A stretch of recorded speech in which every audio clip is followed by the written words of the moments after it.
Eu insisto sempre com vocês nas profecias reconhecidas pela igreja, porque assim, as outras a gente não pode levar em consideração. As que são reconhecidas, elas foram estudadas pela Santa Igreja, elas foram assim investigadas pela Santa Igreja. São profecias de santos e santas, beatos, beatas, veneráveis, pessoas realmente sérias, que foi assim, e nós vemos inclusive que já estão se cumprindo.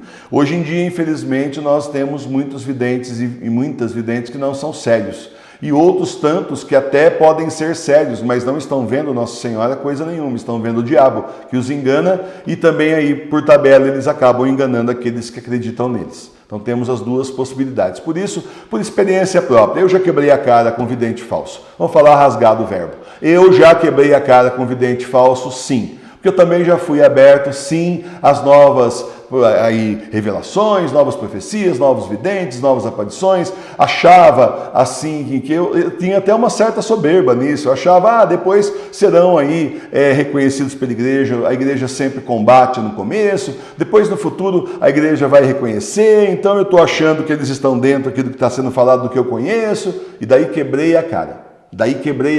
Tá certo? E não foi com um vidente só, foi com pelo menos uns 2 aí 3 que eu quebrei a cara, fora os outros que eu pesquisava e nunca falei na TV Nossa Senhora de Fátima. Meia culpa, é minha culpa mesmo, eu não obedeci, não segui o que a Santa Igreja estava falando, aprendi.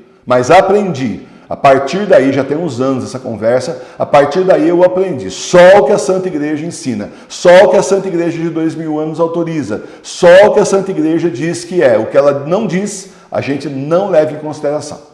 Certo? Porque aí a gente simplesmente quebra a cara e depois tem que vir a público ainda confessar o pecado, simplesmente quantas pessoas me ouviram falando de aparições que no fim a gente hoje tem assim aquela certeza que não é a Nossa Senhora que está aparecendo coisíssima nenhuma.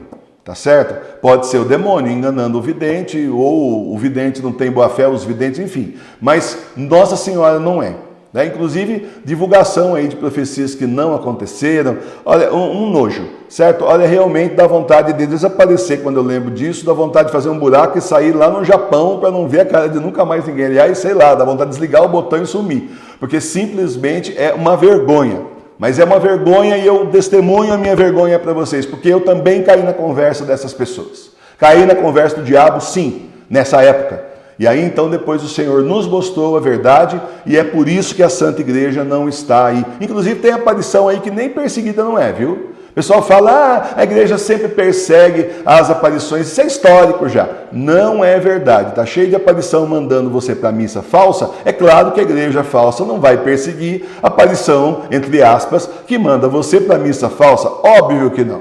Para eles é ótimo. Ainda mais depois do lockdown que um monte de gente não voltou para a missa e não está mais pagando dízimo. Então, para eles é ótimo que tenha essas aparições, jamais vão perseguir. Tem um indivíduo aí, não vou dizer onde ele está, para não identificar muito fácil, mas tem um indivíduo aí que é o seguinte, o bispo da diocese dele, ele é da teologia da libertação e não persegue um vidente que vê Nossa Senhora.